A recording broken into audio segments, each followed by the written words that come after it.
Hello, everyone. Thank you for joining us, whether you're listening or watching. I am Kristen, and this is Dragonfly Heart Medicine Radio. It is a pleasure to have all of you wherever you are in the audience. So whether you're listening or watching, it's a pleasure as always.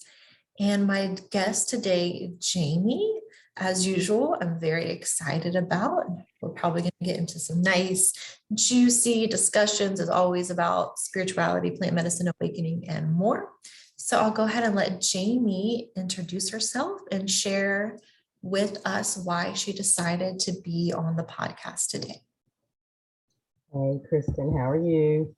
You know what's funny is when we connected, because you and I over a year ago on Thank You Plant Medicine podcast with Bob Cohen, and we didn't know each other at the time, and then found out later that we both live 30 minutes away from each other. Right, I forgot about that. Yeah, we were close. North Carolina, coming to base, Close, right? baby. That little belt. So I thought it was really interesting. You know, I thought about because you and I had a conversation on the phone, and I was really nervous about doing this. And I thought that, you know, we all have gifts to share, we all have something to say, and we all come from, you know, sometimes a place of fear and staying small. And if we stay small, we can't share our gifts with each other, with other people, and that's what we're here for.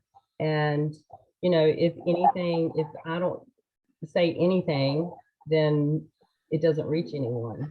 So if I only reach one person, if our conversation today only resonates with one person, then we've done our job.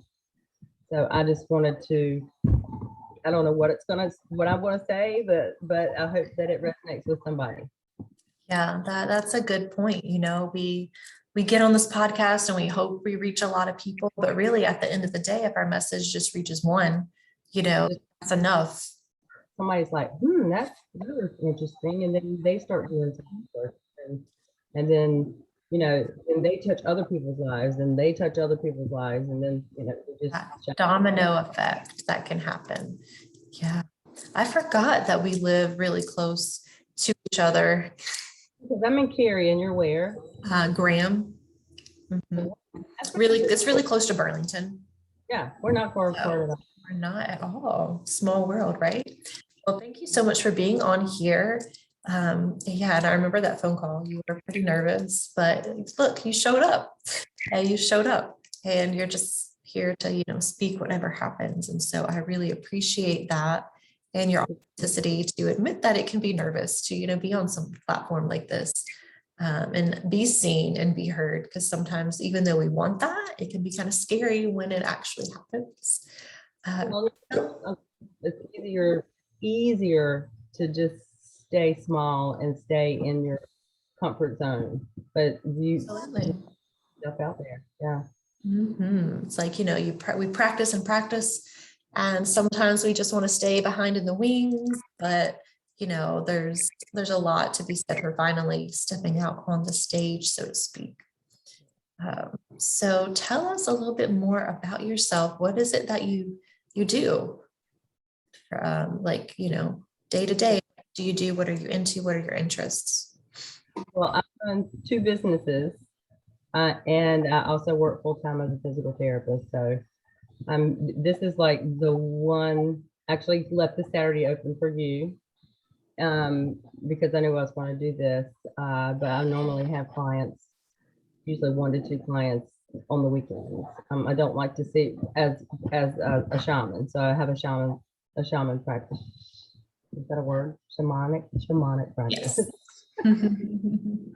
That I do on the weekends. I don't really like to see clients during the week for the shamanic practice, for the energetic healing, because you have a lot of integration to do. So I really normally like to do like mornings, either Saturday or Sunday mornings. That way they can go home and feel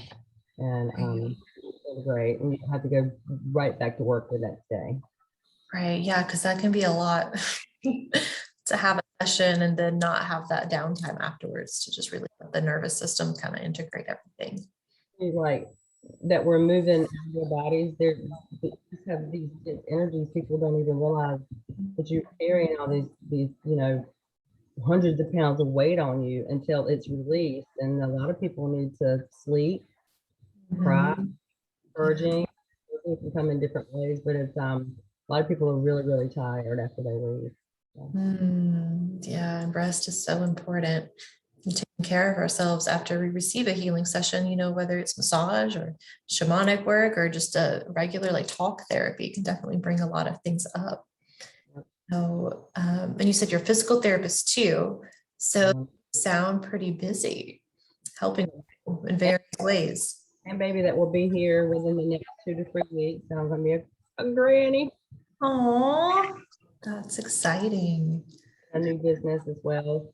And it's called Eyes on Seniors. So it has to do with it doesn't have anything to do with shamanic stuff. Although I would want this business to fund my shamanic business because I don't really make any money with that. My ultimate goal is to open up some sort of retreat center east of Boone because there's nothing in North Carolina except, Beautiful. so I would like something around where you and I live, that people can come to on the Yeah. weekends. And we can have like week-long retreats and Mm, and it's still building, so I don't know what it's going to look like. it's a beautiful vision.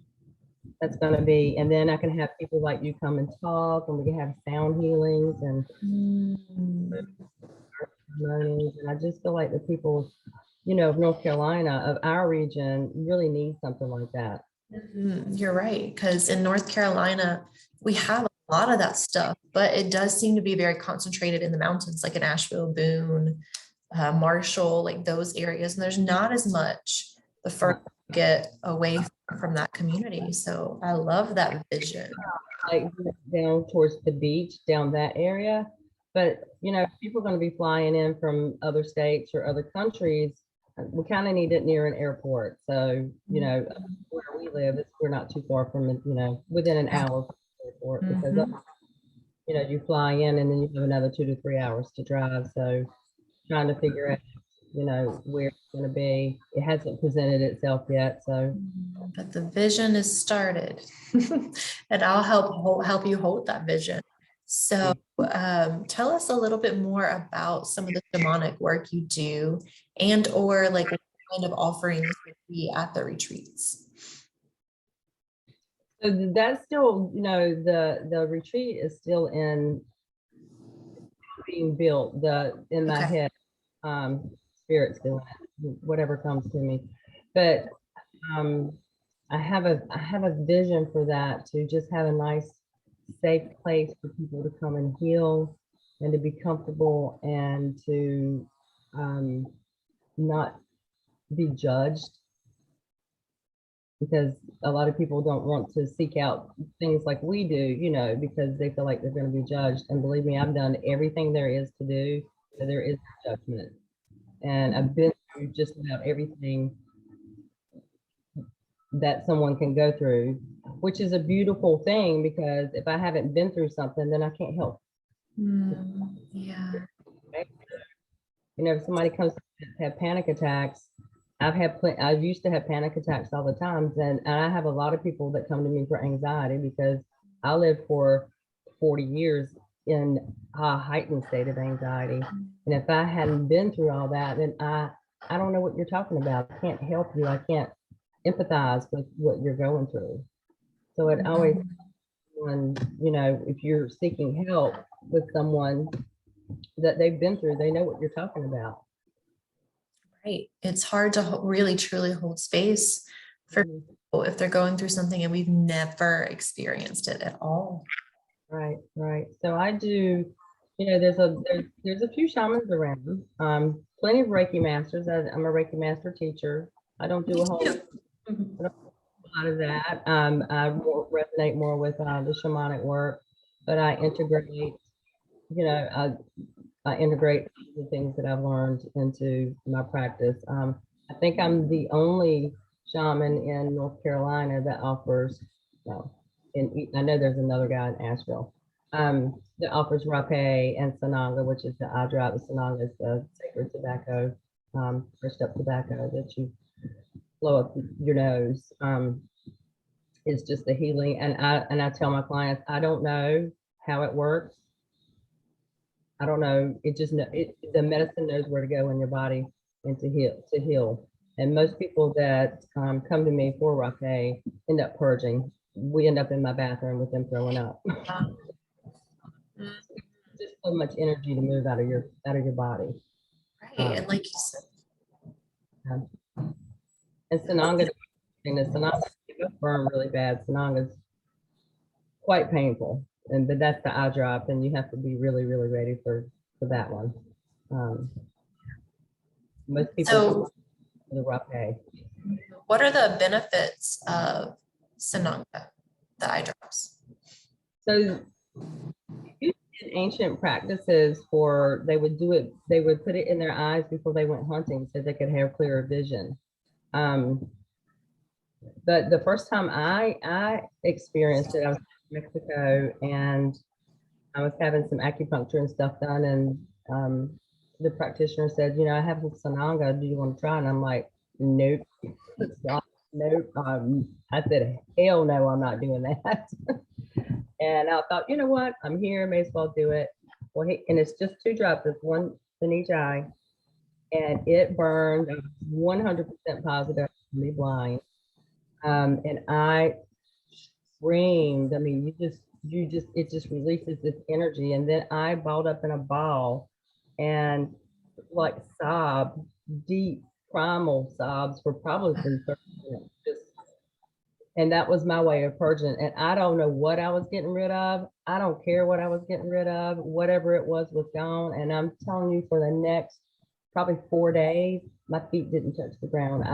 I felt so light. Wow. No idea. I felt like 4 pounds of weight have lifted off of me.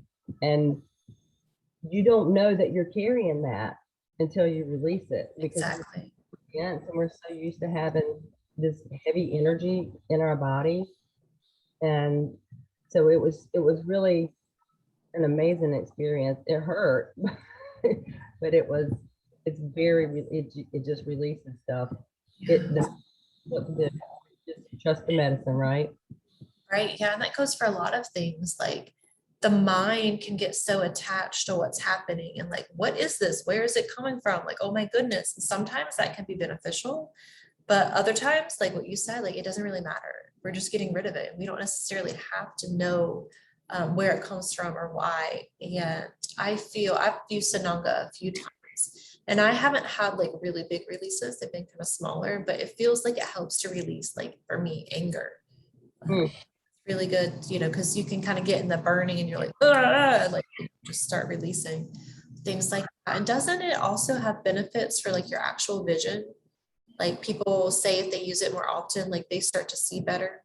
Yeah, I actually went to the eye doctor about a year ago because it was or something, and he checked my eyes and he was like, he said, that's funny. He said, your vision's better. And he said, I don't know how that happened. I said, I do. Yep. Oh, that's great. So I'm not saying it's just a phenomenon. Because out of everything that, you know, all the healing work that we do as shamans and as people who are trying to learn to heal themselves, and healing, and you know, when you heal others, you're healing yourself. So I'm just going to say it's a combination of everything. Yeah. And then you also mentioned rapé, which is sometimes called hape, Okay. the shamanic tobacco snuff. And you mentioned like you don't really know how it works. So what are some things to expect with that medicine? That burns as well. But that a lot of people, when I say tobacco, they think it's smoke. It's actually, it looks like the snuff, like your grandmother used to chew, you know, and put it in her the side of her mouth. It's really, really fine. And it's not all, it's like plants and bark of trees, and it's just crushed up really, really fine. That burns as well. Always put it on the left nostril first. and it goes up into your sinuses. So you don't inhale it. It never goes into your lungs. It goes into your sinuses. And I can feel it. I do it every morning. I do a little dose every morning just to connect me with the earth and to ground me.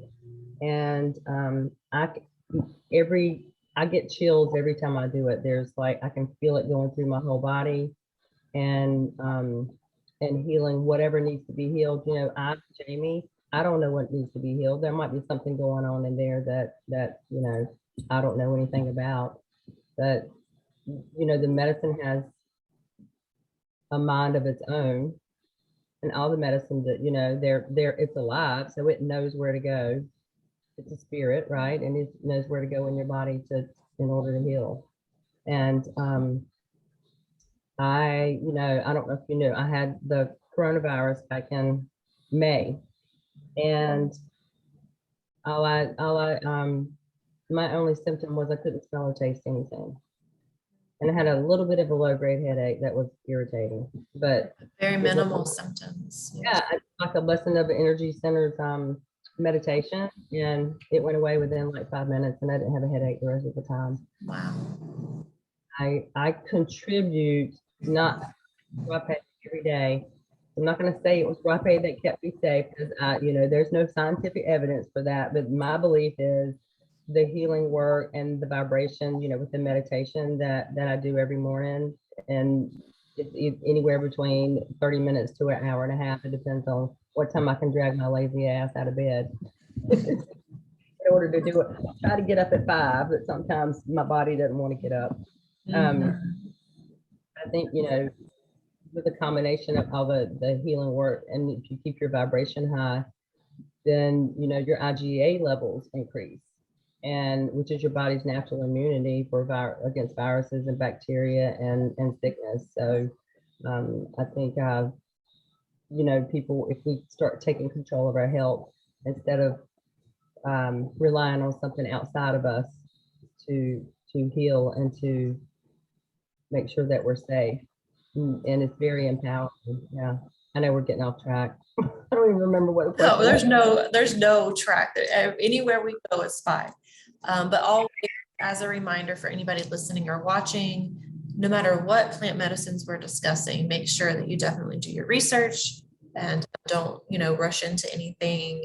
Ask plenty of questions to any practitioners that you do find. Be with someone you feel safe and comfortable with, and who knows what they're doing and is in it for the right reasons. So Physicians, I had a few years ago, I had some GI problems, and I had gone to get some, and she just wanted to put me on medicine. And I used to be one that, you know, when I left the doctor years ago, if they didn't write me a prescription for something, then I felt like I wasted my time, because I wanted a pill to heal me.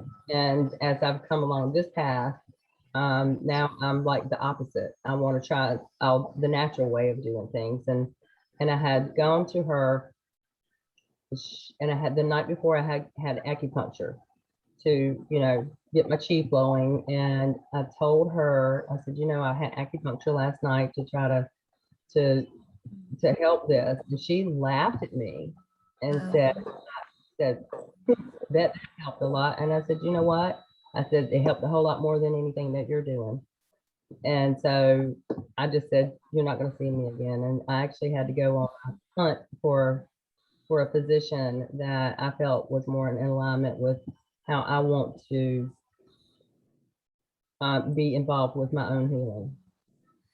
right. And, you know, we should be involved with our own healing and have doctors and physicians who actually listen to us. And I think there's a balance between the plant medicines and the pharmaceuticals. And sometimes we need one and sometimes we need the other, but know when to use which one for our bodies is important for sure.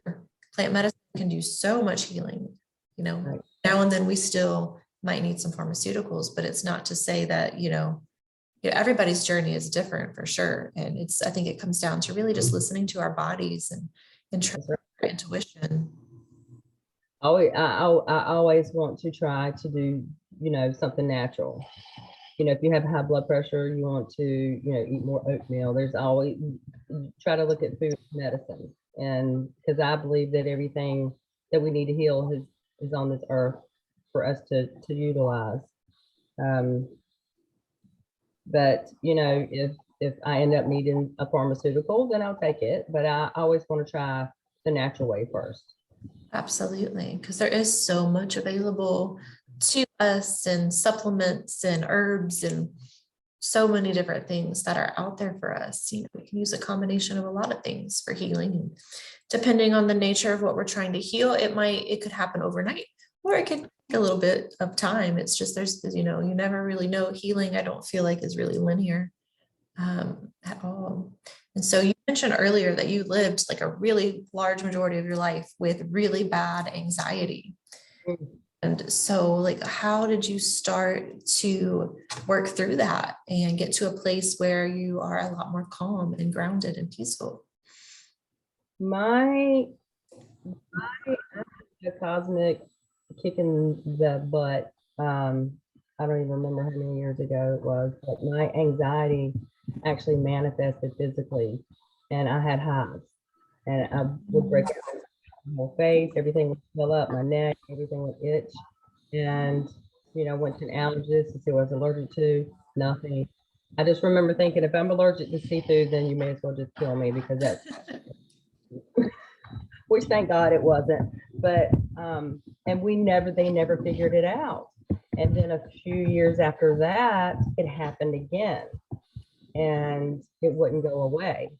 And it was about the time that I had, maybe within 6 months or so, I had really started meditating and getting into meditation and stuff. And then I realized that that's what it was. It was whatever was going on inside was manifesting itself physically. So that's Wow. I started working from there. It's a convoluted, very interesting story of what prompted it, but that's a whole nother show. Okay. Yeah. That one took it was, it's a beautiful story of unfolding, and being patient with yourself and learning to love yourself, and it's still unfolding, every day. And when we stop learning and stop growing, then we're not here anymore. So won't be, Eckhart Tolle had the like instant man. He was like instantly enlightened.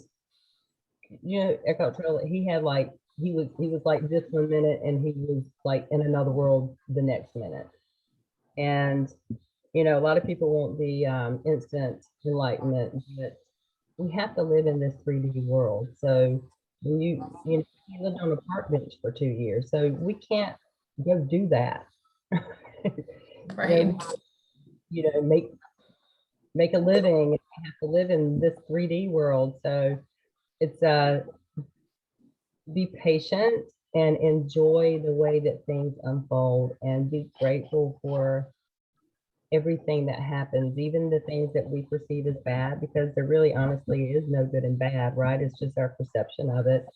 And even the things we perceive as bad, give thanks for, because there's a lesson in everything. Absolutely. Yeah. I'm a very firm believer that every single thing we experience happens for a reason, even if it seems super challenging and unfair, or kind of a really big extreme on one end or the other.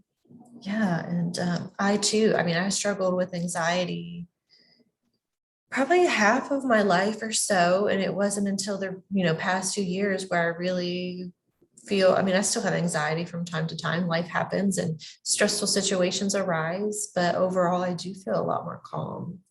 And looking back, I'm not exactly 100% sure what I did. I don't think it was one thing. It was a combination of a lot of things. And it comes back to the one thing you mentioned, learning how to love ourselves. It sounds easy and super simple, but it's not always easy to love ourselves and be patient with ourselves, because sometimes we want to be at point Z and we're at point like A, and we have no idea how to get there. We're A minus. Right. Yeah. So what does loving yourself look like for you? For me, the number one thing I do to take care of myself is meditation. And I know that that is what has brought my anxiety down to a zero. I mean, I very rarely have anxiety. And the thing is, you saying it, I wanted to say is now you're aware of it, and that's the first step of being aware of where your thoughts are taking you, because then you can change them. You can change them. And whenever I don't like the way that I feel, because your feelings are your guidance system, right? So whenever I don't like the way I feel, I stop what I'm doing. I make house calls. So if I don't like the way my energy is before I get to my next patient, I'm going to pull over in Burger King parking lot, close my eyes, hands on my heart, and bring energy. To me, the way I feel is the most important thing, because that's who you want to project to the world. And you will always want to be the best version of yourself. And being aware of how you feel is, like, to me, the very most important thing. And to me, that's how I take care of myself. I mean, I think I'm going to go do like a sensory deprivation float tank tomorrow, but and some meditation with that. But for the most part, my daily practice, the most important thing to me is meditation. And so when you meditate, do you just sit with your breath and focus on your breathing? Do you visualize anything, or does it just depend on the moment? Depends on the moment. For the most part, I do a lot of Dr. Dispenza's meditations. I did not used to like to do guided meditations. Probably the first 4 or 5 years, I only listened to like the healing frequencies, like the astral projection and the binaural beats. You could hear them in your ears. And then a friend introduced me to Dr. Joe's work. I mean, I had heard about him, but I didn't do any of his meditations. And I started doing those. And like with his meditation, I get there and I get deep, like within like 2 or 3 seconds. I can be Wow. like I don't have a body anymore. So his meditations really resonate with me for now. I mean, I may evolve and don't listen to his stuff anymore, but for now, that's how I get into the zone. Okay. And you said it was Joe Dispenza? Okay, that's what I thought. Just wanted to make sure. Yeah, and there's so many different forms of meditation too. I think some people get intimidated when they hear the word meditation because they think they're just supposed to sit in silence and be in bliss the whole time, but it's not always like that, but it can be like that. You just Still, I sit still, and there's nothing easier than sitting still. And when you get really, and you do, when you get really into it, it's like you can't wait to get up and do it because you feel so good. So it's a beautiful way of taking care of yourself. Yeah. yeah, and carving out that time, it seems like I think when I first started meditating, I would only do 5 or 10 minutes here and there. And then eventually you can do longer, it doesn't matter. I think the biggest part or the biggest benefit is, like you said, just being still, allow yourself to just be still and to just be present and breathe with whatever comes up. So yeah. That's where the good ideas come too, right? When we just slow down and not try to rush things so much. There's so much in this world. You got visual, you can smell things, you can see things, you can hear things. There's so much input, and there's so much. If you just close your eyes, you don't have all that input coming at you. You can just slow down and go into whatever world you want to go into. You can start imagining your future and how that would feel, because your feelings, you have your intention, So that puts the intention out, but what draws it back to you is the emotions, is the feeling. So you can have all the intentions in the world, but for it to come back to you, you have to have that feeling. And for me, it's a gratefulness. But just sit and feel grateful. And it doesn't have to be like, oh, I'm so grateful to be alive. Oh, because sometimes we're not. To me, it's my pillow. I love my pillow. It's so soft. I lay in the bed before my feet hit the ground. I'm like, pillow, and I rub it, and it feels so good. And I just feel grateful for my pillow before I get up out of bed. Most simple things can really, because sometimes it is like we're having a really hard day or a hard week or a hard month. And we may not be so excited to be alive and living the human experience.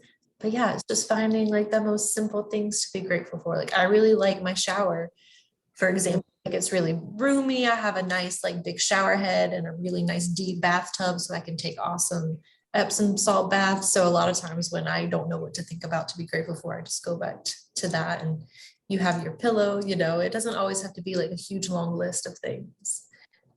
You know what I do? Well, I set a timer on my watch for 4 times a day, and it goes off. And if I'm with a patient, I'll say, "Oh, look, oh, it's 1 o'clock. Put your hands on your heart," and they'll do it every time. And I'll say, "Now we're gonna say something we're grateful for." And so I try to integrate that with the people that I'm around, and they'll say, "Oh, I'm grateful for my family." And I'm grateful for my family, but sometimes I'm not. Like, I feel not very nice. And so I'm not always grateful. Yeah. But, Right. so, and then I realized that sometimes I have judgments about my kids, and something as neutral as a pillow. So, the pillow doesn't feel Beautiful. Yeah, well, thank you so much for everything you've discussed and shared. Is there anything else that's coming to mind or on your heart that you want to speak about before we wrap up? I actually want to read a little bit. It might take about 2 minutes for me to read, and I need to put my glasses on. But I found it 2 years ago, and it's called The Promise of the Shaman. And this is, I send this to my clients after they leave, because it kind of says everything that I want to say, but I didn't write it, but I love the way it's written. So this is what shamans do. Do you mind? Go ahead. Okay, I'll put my glasses on. I haven't completely yet, but that's coming too. Okay, can you hear me? You ready? Yes. If you come to me as a victim, I will not support you, but I will have the courage to walk with you through the pain that you are suffering. I'm going to cry.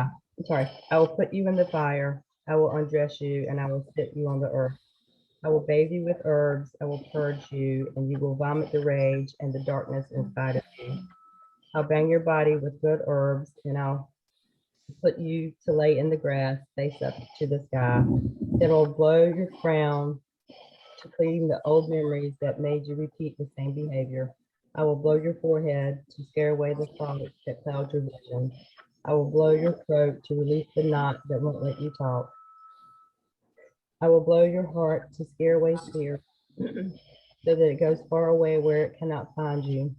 I will blow your solar plexus to extinguish the fire of the hell you carry inside, and you will have peace. I will blow the fire your belly to burn the attachments and the love that was not. I will blow away the lovers that left you, the children that never came. I will blow your heart to make you warm, to rekindle your desire to feel, create. I will blow with force your vagina or your penis to clean the sexual door to your soul. I will blow away the garbage that you collected trying to love what did not want to be loved. I will use the broom and the sponge and the rag and safely clean all the bitterness inside of you. I will blow your hands to I will blow your hands to destroy the ties that prevent you from creating. I will blow your feet, dust, and erase the footprints memories and memories so that you can never return to that bad place. I will turn your body so you will face and kiss the earth. I'll blow your spine from your spine to the root of your neck to increase your strength and help you walk upright. And I will let you rest. After this, you will cry. And after crying, you will sleep and you will dream beautiful and meaningful dreams.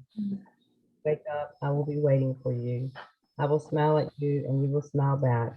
I will offer you food. You will eat with pleasure, tasting life, and I will thank you because what I'm offering you today was offered to me before when the darkness was within me. After I was healed, I felt the darkness leaving and I cried. Wow. I know what, Beautiful. Mhm. you know what? We're all healed. We're all here for each other, and we do it in different ways. And my path just happened to be shamanism. You know, there's Ayurveda, there's Buddhism, there's so many different paths to the same thing. And if we can just all respect and honor each other's paths, because we're all with the same thing, right? And we're all here just in love. That's all there is, and that's what heals. Yeah, and what a beautiful note to end on. There are so many paths back to the heart, back to love. And at the end of the day, it doesn't really matter which path we choose, but just that we're choosing our path. And to respect and love and honor everybody's path is slightly different too. Everybody has their own truth, right? Mhm. Yes, thank you so much for being a guest and for sharing what was on your heart. I think things went just fine. And thank you so much to any of you who are listening or watching. Your viewership is appreciated. Love and blessings to all. We'll see you next time.